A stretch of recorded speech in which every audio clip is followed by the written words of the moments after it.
Hello, everybody, and welcome back to Sprechen Disc Golf, the most reliable Pro Tour focused podcast. I'm your host, Zachary Coleman. We have a bit of a shorter show for you guys today. We have the Open at Austin preview. This event has never happened before, so there aren't as many storylines or things to discuss, but I'm excited to jump into the unknown. If you haven't already, go follow us on Twitter and Instagram, and check out our home platform, SprechenSports.com. More about that later in the episode. So just jumping right in, this weekend, for the first time, we have back-to-back events. Last weekend we had Waco. This weekend we stay in Texas with the Open at Austin. First time we've had this event. It is on a full Pro Tour event. I'm really looking forward to it. It is at Harvey Pennant Golf Course in Austin, Texas, and it is an interesting looking course. So it's a par 61 for MPO, par 62 for FPO. And the event will take place the 17th through the 19th, just another 3-day event. Discussing weather, Friday is rough, and then the rest of the weekend is going to be fine. So Friday, we're looking at rains and high winds early in the day, and then the rain will subside a little bit. The winds will stay generally pretty high. So the early FPO tee times, we could see them struggle due to this increased weather early in the morning. Other than that, it's going to be temperature-wise, it's going to be all right. It's not going to be too bad for Texas. So just look for those winds and rains on Friday. We're probably going to see the course play a lot softer Saturday and Sunday especially. So look out for that. Just a couple notes about the course. I got a little bit of an idea. I watched Brody and Ezra's practice round, and then I went through the caddy book and looked at all the holes and just kind of noted what I saw. A very heavy use of OB. Lots of OB defined. I imagine this is going to play a factor in this tournament. There's lots of OB golf greens. There's lots of hazards. There's lots of regular OB, some very tight landing zones. So OB will play a factor. I think this is going to be a good rating boost for some of the top players, because I think some of the 1,000 to 1,010 guys are going to go OB a lot, and I think it is going to be a highly rated event for the Pauls, Rickies, Eagles, Calvins. Some very unique shots. I actually really liked the course. We see a lot of kind of turnovers, a lot of you have to lay up to get to this interesting spot. I think they did a very good job making it unique course design, which is getting tougher and tougher as we see more and more events on the Pro Tour. So finding unique ways to challenge the players, I think is always exciting. I'm looking forward to it. Some really, really interesting uses of Mandos especially, and I think it's going to be a great event. There is a 1,000-foot par 5, and there are quite a few par 4s on this course. It is a really nice combination of 330-foot par 3s to 480-foot par 3s to 1,000-foot par 5s. I think they did a great job making a combination of different distances to really challenge the players. That being said, I think if you are one of the shorter throwing players in the field, you are going to struggle at this event. You do have your opportunities to birdie, but there are a couple holes you're kind of taking a 3 at best. So that might help some players move up into the cash, because there are going to be other players going for it that are going to bogey. But overall, I don't think we're going to see a shorter thrower compete for the win this weekend, just based on that. And I think all the generally top guys in MPO can get there.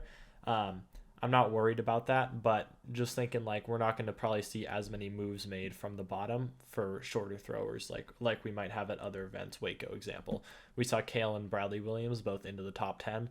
I do not foresee that happening this weekend. This is just not a course that suits them particularly well. So that is a bummer for Bradley Williams, because he is a Texas native. So, I imagine he would like to see an event that suits his game a little bit better. I think he is from Austin, actually. There was someone from Austin. I think it's Bradley Williams. So kind of a bummer for those guys, but they still have their places to score, just not quite as opportune as maybe the big bombers. Like I said, I like that there is heavy use of OB. I am a little bit critical of the way they used OB golf greens. I think it's a little too much. I don't like how there are some places that looks really good, and some places it looks really challenging, and some places where it just looks awkward and it doesn't really look like the hole has a good way to play it. And I think there's a difference between challenging the players and just making a weird, awkward, uncomfortable shot that isn't really enjoyable to watch or throw. And I think this course walks that line and maybe steps over that line a little bit. It'll be interesting to see how it plays.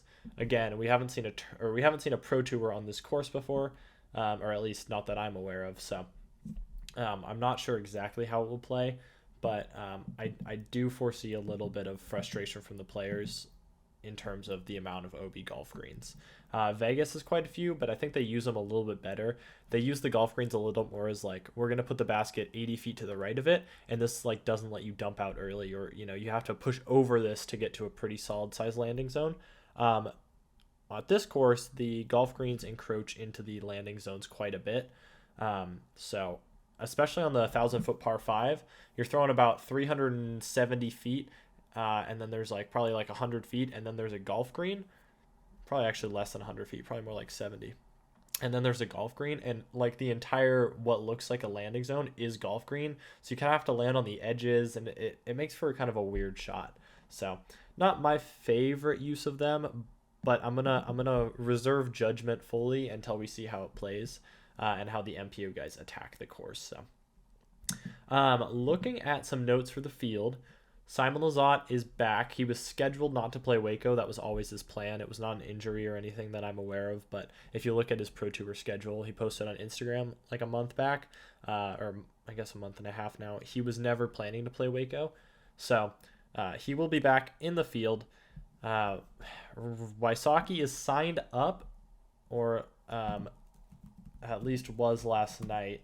Let me double check, but we have seen he mentioned his wrist really gotten better, so I don't know if I foresee him playing this event. He still is signed up. He does actually have a tee time, so we'll see.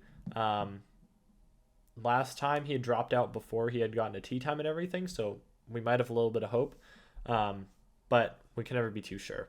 And then Valerie Mandahano, she was still registered, and she is still registered, so we might actually see them fully back, which would be great. Another person that's back in the field is Mr. Anthony Barella.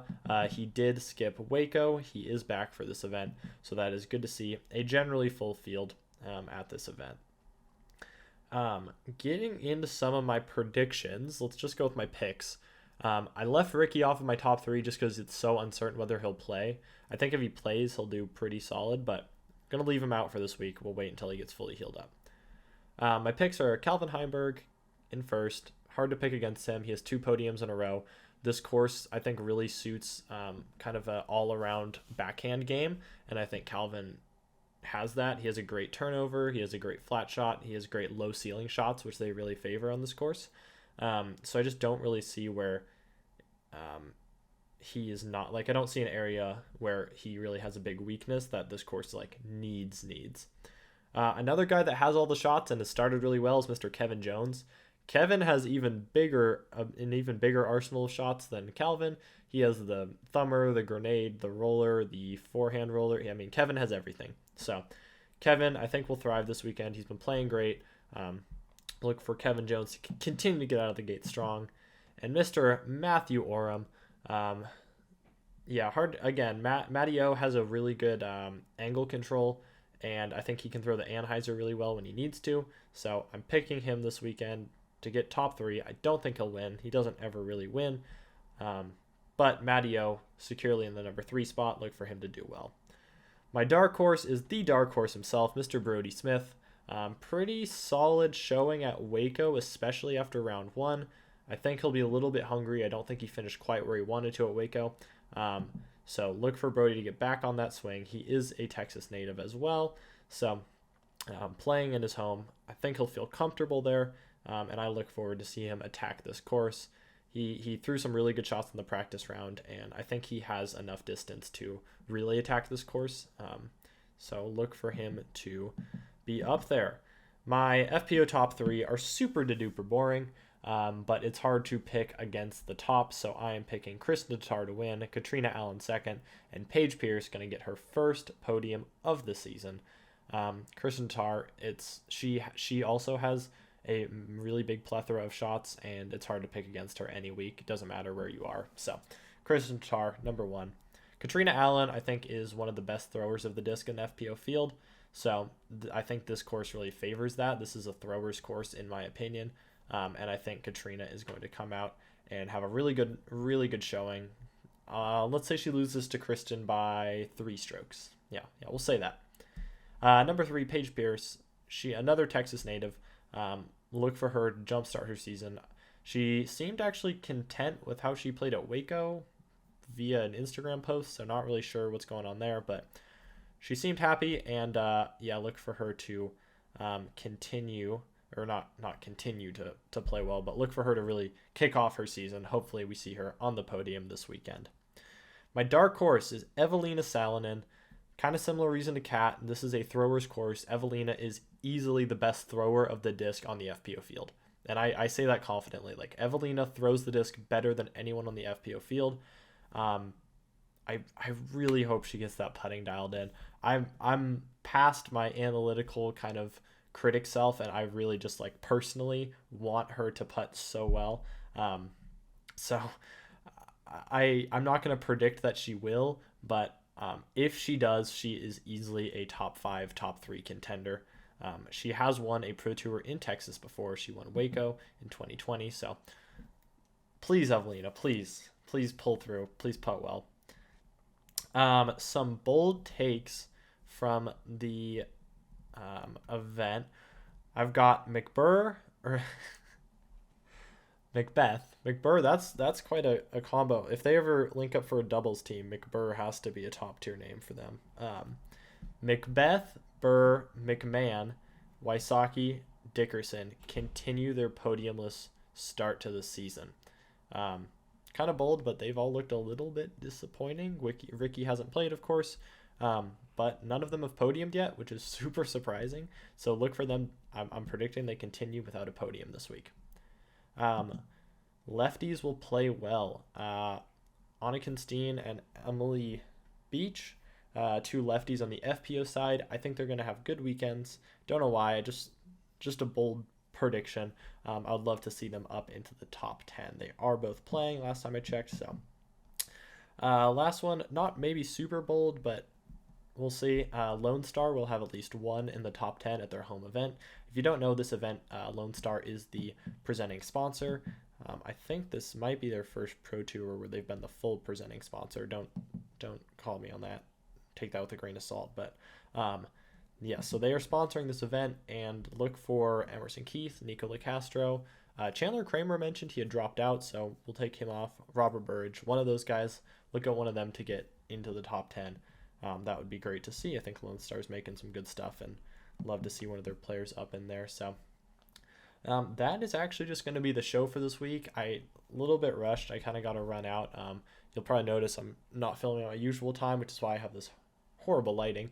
But I'm actually going to play a college disc golf nationals qualifier in Estacada, Oregon, and I leave in like 2.5 hours. So didn't have a ton of time to get this out. Yesterday I was uploading the show from Waco recap, so not a ton of time to get this one out, but not a ton to talk about with this being a brand new event.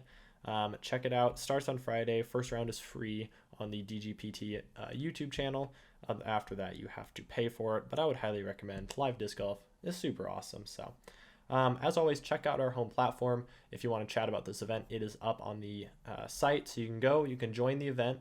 It's free, everything like that, and you can chat with other people while watching the event who are also watching the event live. So check it out on sprechensports.com. That is SPRECHEN sports.com. All right, well, I will see you guys in the next episode, hopefully after all these predictions 100% come true. So I will catch you guys on the next one.